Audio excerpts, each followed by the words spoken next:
We'll learn about an awesome method to remember the steps and enzymes of glycolysis in a simplified way. I found biochemistry extremely difficult to memorize when I was in college. Every pathway that I used to study, I used to spend hours on end to remember that, and all of that was gone in a week. Eventually, you get to know about the awesome technique of using mnemonics as a memory aid, and I discovered some mnemonics to help me remember this complex pathway of glycolysis. Now, obviously, before beginning, I hope all of you have seen the videos of glycolysis on our channel. Well, if you haven't, make sure to do that so you have a better understanding of this topic. The link to the videos about glycolysis and other topics of carbohydrate metabolism are in the description below. So glycolysis is the initial pathway of metabolism of carbohydrates. Through the pathway of glycolysis, glucose, which is a 6-carbon compound, is broken down into 2 molecules of pyruvate, which is a 3-carbon compound. This is why this is known as a lysis or breakdown, since glucose is being broken down into smaller fragments known as pyruvate. Now this breakdown involves 10 steps, and all these steps use enzymes that make the reactions possible. Now to remember glycolysis in a better way, you first need to remember all the intermediate products that are formed in the pathway of glycolysis. And then we will try to memorize about the various enzymes that are involved in the pathway at different steps.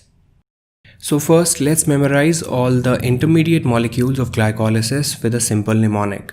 And to memorize this mnemonic first, you will listen to one of the most bizarre stories you have ever heard. And I guess that is probably a good thing, as that makes sure you won't forget it for a lifetime.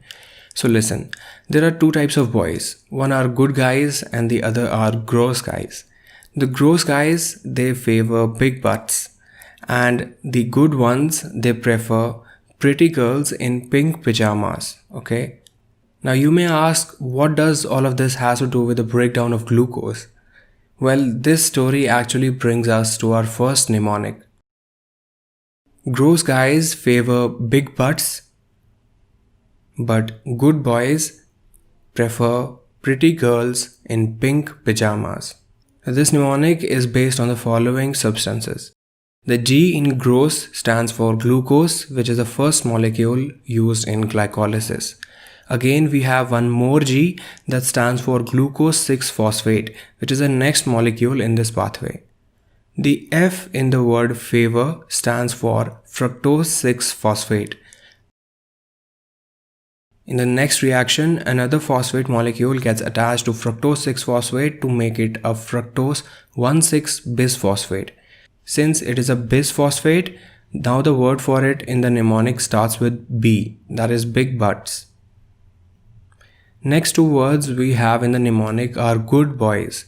The G in good stands for glyceraldehyde 3-phosphate, which is produced when fructose 1,6-bisphosphate is split into 2 molecules. One is glyceraldehyde 3-phosphate and the second one is dihydroxyacetone phosphate. Only the glyceraldehyde 3-phosphate can move forward with the pathway of glycolysis and not the dihydroxyacetone phosphate. This is why only glyceraldehyde 3-phosphate is included in the mnemonic. The next word is boys, which stands for bisphosphoglycerate, more particularly 1,3-bisphosphoglycerate. So the last line in the mnemonic was good boys prefer pretty girls in pink pajamas. And here you can see the next few molecules that come in the pathway of glycolysis. The P in prefer stands for 3-phosphoglycerate, which is a product formed when we remove 1 phosphate from 1,3-bisphosphoglycerate. The next P in pretty stands for 2-phosphoglycerate, the product formed as a result of transfer of 1 phosphate group from the 3rd position to the 2nd position.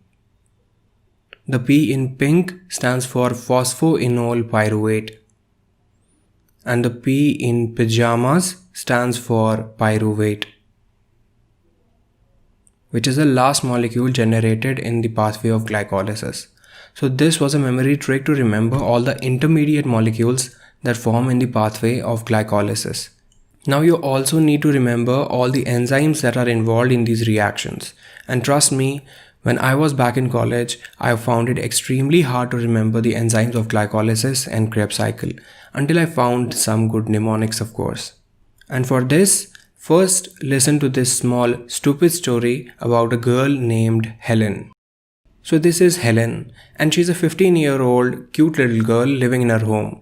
Just in front of Helen's home are training grounds for players where they do their exercises and play and all that. Now Helen used to sit along the training grounds and paint pictures all day long. And she used to pray that people enjoyed her paintings. And this brings us to our mnemonic that will help us to remember all the enzymes of glycolysis.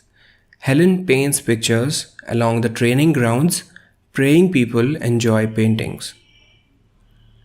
So we have Helen who paints pictures along the training grounds, and she used to pray that people enjoyed her paintings. Now in this mnemonic, the H stands for hexokinase, which is the first enzyme involved in glycolysis, which converts glucose into glucose 6-phosphate.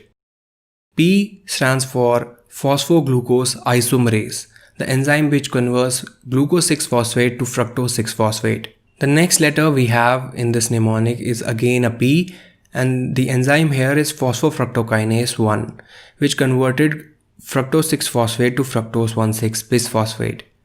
Next we have aldolase from the letter A. This enzyme breaks down fructose 1,6-bisphosphate into glyceraldehyde 3-phosphate and dihydroxyacetone phosphate. The next enzyme is again an isomerase that catalyzes the isomerization of glyceraldehyde 3-phosphate to dihydroxyacetone phosphate and vice versa. Now since this isomerase is acting on 3 carbon compounds, the glyceraldehyde 3-phosphate and dihydroxyacetone phosphate, the complete name for the enzyme is triose phosphate isomerase, therefore the letter T. The next word we have in our mnemonic is ground, which starts with G. The G here stands for our next enzyme in glycolysis, which is glyceraldehyde 3-phosphate dehydrogenase. This enzyme converts glyceraldehyde 3-phosphate to 1,3-bisphosphoglycerate. Next letter we have in the mnemonic is a P, which stands for phosphoglycerate kinase. This kinase catalyzed the conversion of 1,3-bisphosphoglycerate to 3-phosphoglycerate. Next we have a P again, and this stands for phosphoglycerate mutase, the enzyme which converted 3-phosphoglycerate to 2-phosphoglycerate. The word enjoy in the mnemonic stands for our next enzyme, enolase. Enolase converts 2-phosphoglycerate to phosphoenol pyruvate. The last word in the mnemonic is again a P, which stands for pyruvate kinase. This is the enzyme used in the last step of glycolysis in the conversion of phosphoenol pyruvate to pyruvate. Now all these mnemonics are useful only when you have a thorough understanding of the topic of glycolysis and the rest of carbohydrate metabolism. Make sure to watch these videos on glycolysis, Krebs cycle and electron transport chain to have a complete understanding of the topics. You can get the flashcards from this video as well as the lecture handouts from all our other videos by joining our community at patreon.com or clicking the join button below. Thank you so much for watching. See you in the next video.